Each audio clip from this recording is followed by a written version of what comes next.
बच्चों, आज का विषय है पादप जगत में जैव विविधता और इसका हमारे जीवन में महत्व। जब हम अपने चारों तरफ देखते हैं तो हमारी आंखों के लिए सबसे आकर्षक और आश्चर्यजनक हमारी पृथ्वी पर मौजूद अलग अलग तरह के जीव जंतु और अलग अलग तरह के फूल, अलग अलग तरह के फल, ये सभी हमारी आंखों के लिए आकर्षक है। और इन सारे चीज़ों को हम एक शब्द में पिरो सकते हैं, उसका नाम है जैव विविधता। जैव विविधता दो शब्दों से मिलकर बना है। जैव मतलब जीवन, विविधता मतलब विभिन्न तरह के, जो आमतौर पर पृथ्वी पर मौजूद जीवों की विविधता को दर्शाता है। अगर हम आपसे ये पूछें कि क्या पादप के बिना हम जीवन की कल्पना कर सकते हैं, या क्या सूक्ष्म जीवों के बिना हम जीवन की कल्पना कर सकते हैं, तो आपका उत्तर क्या होगा? निश्चित रूप से आपका उत्तर होगा नहीं। कि हम जो आम जीवन में उपयोग करते हैं, चाहे वो फल सब्जी हो, चाहे वो मांस मछली हो, या पहनने वाला कपड़ा हो, या किसी सूक्ष्मजीव के मदद से बनाया हुआ जैसे चीज या दही, योगर्ट, यानी हम सब एक दूसरे पर निर्भर हैं। हमारे जीवन का आधार अलग अलग तरह के जीवों के उत्पाद से भरा हुआ है। अब अगर हम आपसे ये पूछें कि जैव विविधता पढ़ना क्यों ज़रूरी है, तो आपका साधारण सा जवाब होगा क्योंकि जीवन का आधार ही जैव विविधता है। इस दुनिया में पाए जाने वाले सभी जीवों का हम पर और हमारे पृथ्वी को जीवित रखने में प्रत्यक्ष और परोक्ष रूप से महत्वपूर्ण योगदान है। और इस बड़ी महान विविधता के बीच में पादप जगत का एक महत्वपूर्ण भूमिका है, और इसीलिए हम इसका अध्ययन करते हैं ताकि जीवों के विभिन्न समूहों के बीच अंतर संबंध को समझा जा सके और विलुप्त हो रहे प्रजाति को बचाया जा सके, ताकि हम और हमारा पृथ्वी हमेशा स्वस्थ रह सके। अब अगर हम आपसे यह पूछें कि हमारे वातावरण में ऑक्सीजन का मुख्य स्रोत क्या है, या फिर हम आपसे ये पूछें कि हमारे भोजन का मुख्य स्रोत क्या है, तो आपका जवाब क्या होगा? निश्चित रूप से आप कहेंगे पादप जगत। पादप या उद्भिद जीव जगत का एक बड़ी श्रेणी है। इसमें इतना अधिक विविधता है कि उंगली की नोक पर आने वाले वोल्फिया पादप से लेकर विशालकाय बरगद भी शामिल है। यह बरगद 250 साल पुराना है। हमारे जीवन में पादप का बड़ा महत्व है। भोजन से लेकर औषधि तक हम पादप से ही प्राप्त करते हैं। लेकिन कुछ पौधे विषमपोषी भी होते हैं, जैसे कि ये हमारा कीटभक्षी पिचर प्लांट।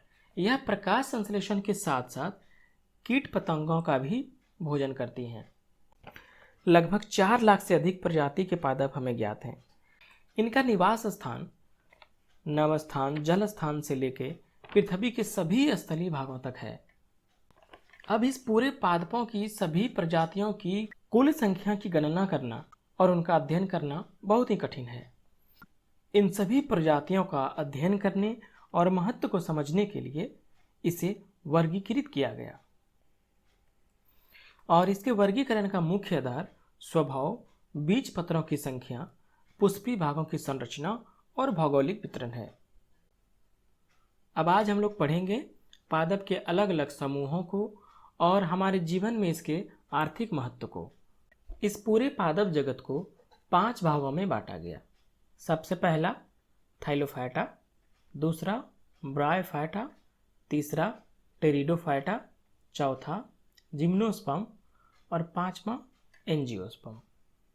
ये जो पहला 3 समूह है, थैलोफाइटा, ब्रायोफाइटा और टेरिडोफाइटा, इन 3 समूहों के पौधों में जननांग अप्रत्यक्ष होते हैं तथा इनमें बीज उत्पन्न करने की क्षमता नहीं होती है।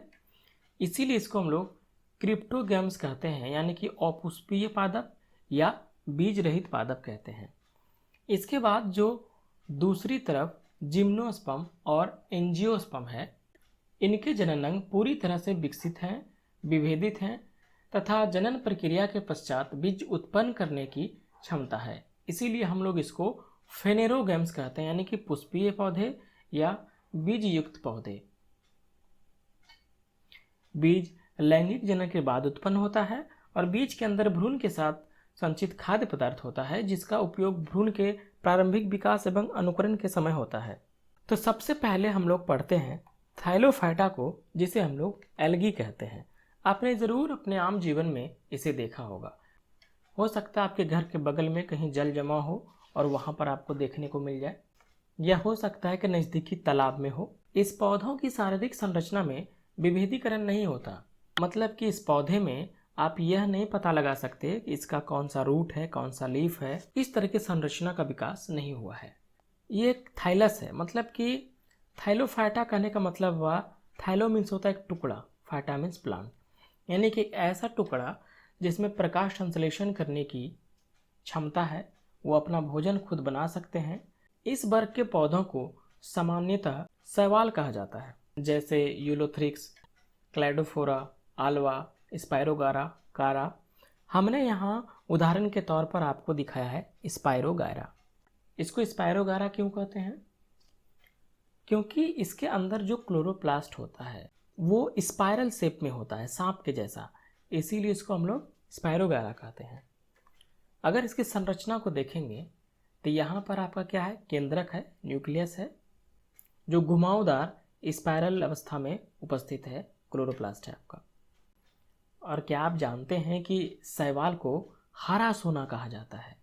अब हम आपको दिखाते हैं एक कवक जिसका हम लोग आम जीवन में उपयोग करते हैं। ये क्या है? मशरूम है, जिसका नाम एग्रिकस है। इसको हम लोग आम जीवन में खाते हैं। इसमें भी तना, पत्ती, जड़ ऐसा कुछ दिखाई नहीं देता, यानी कि ये भी थैलोफाइटा की तरफ नजर आता है। वास्तव में यह कवक है, ये प्रकाश संश्लेषण नहीं करता। ये जो ऊपर में है छतरी जैसा, इसको हम लोग कैप कहते हैं, और नीचे जो ऐसे लगा हुआ है जिसमें ये रहता है उसको हम लोग कप कहते हैं, यानी कि वोल्वा, इसी में ये रहता है। ये इसका तना जैसा संरचना है। मुख्य तौर पर क्या अंतर है थैलोफाइटा और कवक के बीच में? शैवाल में प्रकाश संश्लेषक रंग द्रव्य होते हैं, जबकि इसमें नहीं पाया जाता। इसीलिए यह स्वपोषी होता है शैवाल, क्योंकि यह प्रकाश संश्लेषण कर सकता है, और यह परपोषी होते हैं, ज़्यादातर पानी में रहते हैं। और हम लोग जानते हैं कि कवक सड़े गले चीज़ों पर, यानी कि स्थल में पाया जाता है। इसकी कोशिका भित्ति सेलुलोज से बनी होती है। कोशिका भित्ति कवक में भी होती है, लेकिन ये काइटिन की बनी होती है, इसको आप ज़रूर याद रखें। दूसरा कि भंडारित खाद्य पदार्थ के तौर पर इसमें स्टार्च होता है, और कवक में ग्लाइकोजेन होते हैं और उसका तेल। चलिए हम बढ़ते हैं अगले पादप समूह की ओर, जो कि है ब्रायोफाइटा। उदाहरण के तौर पर मैंने फिनेरिया लिया है, जो कि एक मॉसेस है। विकास के दौर में इन्होंने थैलोफाइटा से थोड़ा और विकास किया खुद में, और इसमें अब आप देख सकते हैं कि ये पत्ते जैसी संरचना है, ये इसके तना जैसा संरचना है, और जड़ जैसी संरचना है। वास्तव में वैसा जड़, तना या पत्ता नहीं है जो बड़े बड़े वृक्ष में हमें देखने को मिलता है, लेकिन संरचना बनने की प्रक्रिया यहाँ से शुरू हो गई थी। इस वर्ग के पौधों को उभयचर कहते हैं, मतलब कि जो हमारा शैवाल था वो सिर्फ पानी में रहता था, लेकिन इन्होंने खुद में और विकास किया, और ये अब स्थल पे भी पाए जाते हैं और पानी में भी पाए जाते हैं। आम जीवन में इसका क्या महत्व है? ब्रायोफाइटा में एक महत्वपूर्ण गुण होता है पानी को अवशोषित करने की क्षमता, इसीलिए इसका प्रयोग हम लोग मिट्टी के कटाव को रोकने के लिए भी किया जाता है। दूसरा, मॉस पौधे का इस्तेमाल पीट ऊर्जा नाम के ईंधन और एंटीसेप्टिक के तौर पर भी किया जाता है। अब हम लोग पादप के नए समूह की ओर आते हैं, जो कि है टेरिडोफाइटा। उदाहरण के तौर पर ड्रायोप्टेरिस को लिया है, जो कि एक फर्न है, और इसका एक खास गुण है कि इसमें सार्सिनेट पत्तियां होती हैं। ये जो देख रहे हैं आप घुमावदार, ये सार्सिनेट लीफ है। ये पूरे पत्ती के इस भाग को यहाँ से यहाँ तक हम लोग फ्रॉन्ड कहते हैं, और जिस पे ये पत्तियां लगी होती हैं उसको हम लोग ब्लेड कहते हैं। नीचे राइजोम है और यहाँ पे मूल है, रूट। ये हमारा तीसरा समूह है पादप का। इस पौधे में बीज और फूल नहीं पाए जाते हैं। इस विकास के दौर में इस पादप के समूह ने एक महत्वपूर्ण अंग अपने अंदर में विकसित किया, जिसको हम लोग कहते हैं संवहन ऊतक। वास्तव में इस समूह के पादप स्थल पर रहने लगे। अब स्थल पर रहने के लिए उसे किसकी ज़रूरत होगी? पानी की। और पानी कहाँ से लेगा? ज़मीन से। तो ज़मीन से पानी को ऊपर पत्तों तक खींचने के लिए एक विशेष तरह का ऊतक विकसित किया इन्होंने, जिसको हम लोग वास्कुलर टिश्यू कहते हैं, संवहन ऊतक, जो जल और पोषक के संवहन में मदद करता है। इससे पहले के पादप समूहों में ये उत्तक नहीं पाया जाता है। और भी कई पादप हैं इस समूह में, जैसे कि मार्शिलिया, हॉर्सटेल। हमारे जीवन में इसका क्या महत्व है? ये पौधे घरेलू पशुओं के चारे के तौर पर इस्तेमाल किए जाते हैं, जबकि इनके बीजों का इस्तेमाल दवाओं के तौर पर भी किया जाता है। अब हम लोग आते हैं अपने नए पादप समूह की ओर, जिसका नाम है जिम्नोस्पर्म। इस पादप समूह के वृक्ष विशालकाय होते हैं। इस पादप समूह के बीज पूरी तरह से अनावृत होते हैं, मतलब कि अनकोटेड होते हैं, ढका हुआ नहीं होता है। अंडाशय का पूर्ण अभाव होता है। यहाँ से बीज आना शुरू हुआ पादप में। इनसे पहले जो हम लोगों ने पढ़ा, थैलोफाइटा, ब्रायोफाइटा, टेरिडोफाइटा, वो तीनों बीज रहित पौधे थे। अब यहाँ से बीजों का उत्पन्न होना शुरू हुआ। तो ये मेल कौन है और ये फीमेल कौन है? फीमेल कौन थोड़ा बड़ा होता है, मेल कौन थोड़ा छोटा होता है। और इसमें एक और ख़ास गुण है कि इसकी पत्तियाँ सुई जैसी होती हैं, यानी कि निडल जैसा इसका स्ट्रक्चर होता है पत्तियों का। खाना, लकड़ी और दवा के रूप में इसका इस्तेमाल किया जाता है। वाष्पशील तेल चमड़ा तैयार करने के लिए और रेजिन बनाने के लिए भी किया जाता है। उदाहरण के तौर पर हमने आपको जो दिखाया वो है पाइनस रॉक्सबर्गी। अब हमारा सबसे विकसित पादप समूह है, जिसको हम लोग एंजियोस्पर्म कहते हैं। पुष्पीय पौधे, इसमें बीज भी होते हैं और बीज के ऊपर फल भी लगते हैं। यह पादप जगत में सबसे विकसित पादप समूह है। इसमें सुंदर सुंदर फूल लगते हैं, विभिन्न तरह के बीज होते हैं। इनके बीज परतदार होते हैं। हमारे प्रमुख खाद्य पदार्थ, फाइबर, मसाले और पेय फसलें, फूल वाले पौधे, ये सभी एंजियोस्पर्मिक हैं। इसका प्रयोग चिकित्सीय पौधे, प्रतिवादी स्वाद प्रजातियाँ, लेटेक्स उत्पाद जैसे रबड़ आदि के रूप में भी किया जाता है। इन पौधों के तेल का इस्तेमाल इत्र, साबुन और सौंदर्य प्रसाधन बनाने के लिए किया जाता है। जो हमने एग्जाम्पल में आपको दिखाया है उदाहरण के तौर पर, यह है आपका सरसों, यानी कि मस्टर्ड प्लांट। इसका तेल हम लोग इस्तेमाल करते हैं। इस पौधे का प्रजनन अंग फूल होता है। इसमें दोहरा निषेचन होता है।